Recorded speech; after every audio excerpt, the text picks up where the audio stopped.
Okay, welcome back mga scalper. Another technical analysis for BTC.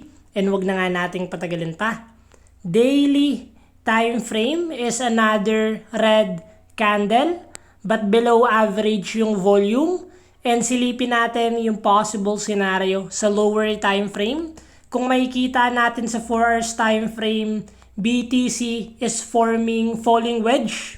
So, what we expect sa ganitong scenario, the moment na basagin ni BTC yung trendline resistance, possible magkaroon tayo ng reversal if papakita niya tayo ng volume, and if magkakaroon tayo ng healthy retracement to continue yung uptrend momentum the moment na basagin niya yung resistance area natin.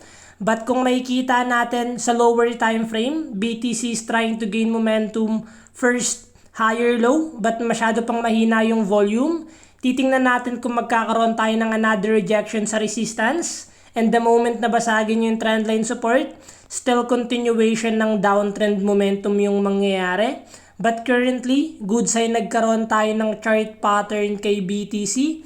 We will always wait na lang kung saan yung magiging breakout, kung sa resistance area ba or sa support area to continue yung downtrend momentum.